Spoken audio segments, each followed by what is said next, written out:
The entire process was devastating. Again, 10 hours of incarceration is 10 hours too much. So for a human being to be animalized for 10 years, there's no quick fix to that. There's no quick remedy to that. It's like being shot by an assailant and you're running away for your life. You don't even realize you got shot in your leg because you're running on adrenaline. It's not until you get to a place of safety that you realize you have a hole in your leg and you collapse and you can't stand up. And that's what that experience was for me. When I came out, I didn't even realize how wounded, how devastated I was, because I numbed myself to the pain and destruction that I suffered. I remember my mother used to come and see me on the visit floor, and my mother couldn't even look at me. She would start to shake, and she would go off the floor and go to the bathroom. Right? I couldn't process that, because if I cried in front of her, then that would make her life go to shambles. If I cried in front of the prison guard, they would think I was weak. So I had to go back to the yard, lift some weights, you know, smoke a cigar, and act like nothing happened. Right? So when you come out from that, how do you recover, Jules? How do you put your life back together, even if they were to put me back in Brooklyn? I'm not sure that would have made a drastic difference, because this thing is enough to drive a man insane. People kill themselves in prison. You understand? So for me, the process was just, you know, I pray all the time, I fast all the time, and I ask God for help. But I felt good about coming to Belize because I'm a son of Belize. So even though I may have wanted to walk the asphalt of the place that I knew as my second home for all of those years and hit the ground running, to come back home, I think God knew best what he was doing to come back home. At the same time though, invariably when one is extracted from a traumatic, difficult situation into a liberated environment, you have, perhaps you entertain false or illusory goals. That now I can do this, now I can do that, but the world is still wronged. Yeah. I remember you asked me this question when I had the press conference with Professor Charles Ogletree, the Harvard professor. And you asked me, you said, how are you going to sell records? You're not in New York. And I think that was part of that. After surviving what I survived, you do have this unstoppable, unbeatable, undeniable attitude that you can do anything. If I walked around in shackles and if they didn't feed me for 48 hours and I passed that, you watch how I'm going to sell records by not being in New York. That was the attitude. But the reality is different, Jules. You know? So you got a one.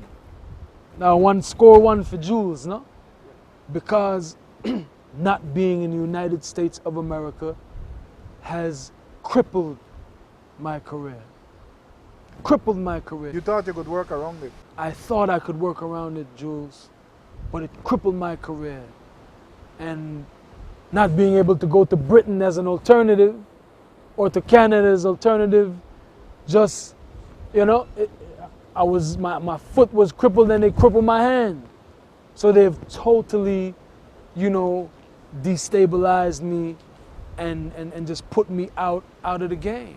So it's like a soldier coming back from Vietnam or Iraq or Afghanistan, suffering from post-traumatic stress syndrome and readjusting and realigning himself with mainstream society.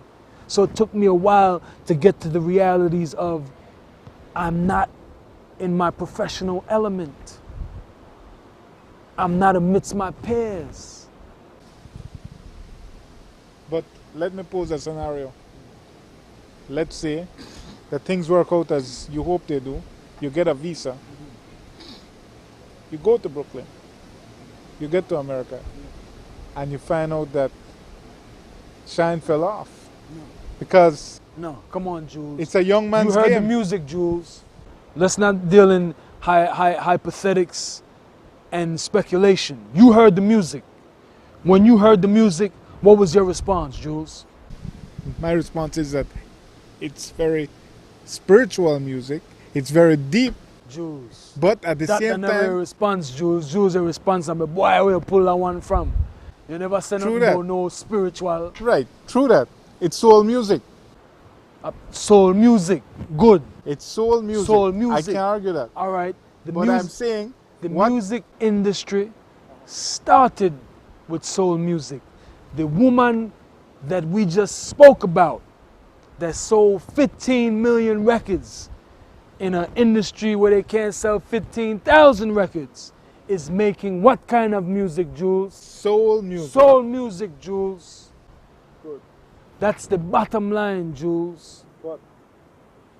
Jules, I have to go everywhere in the world, but particularly the place that made me. To do what, Jules? The same thing I do front of Broads. The same thing I do on George Street. Talk to the people. Shake the man hand. Find out where they go on. Drink on Bellikin or a Fanta with the man and look the man in the eye and make the man remember who that Shyne. Right? You have man where I depend on a wall, where idolize me because of what I stand for, and my morals and my integrity and my honor, and not the worldwide, Jules. From Belize to Jamaica to Paris to Israel to New York to California. Right? So all I have to do is go back and meet with my people. One of the problems I had that I solved, and again, Jules, I don't me to say this, tell the Belizean people where you said. My voice, me gone when I first came out. That my problem. My problem, don't know whether I got it or I fall off. Because if I may fall off, I never may end up on Carter 4. Carter 4 is the #1 album as far as hip hop after Adele. That's the #1 album. That kid sold 3 million records. I'm on that album. So when you talk about a young man's game, Lil Wayne, he calling the shots right now in the young man's game. And he found me in Israel. He called me for a week straight to get on that album. And giving the man the song for the album don't mean it's gonna make it on the album. Cause there was a lot of other dudes in line to make that cut. I made that cut, Jules. So that speaks for itself as to where I'm at with my ability to still keep up. So after 10 years incarcerated and 10 years off the scene, I made the cut on the #1 album. So all I'm saying is my chances are great, Jules. I ain't Houdini and I'm not God. But I'm telling you, you get me that visa, we gonna win, Jules.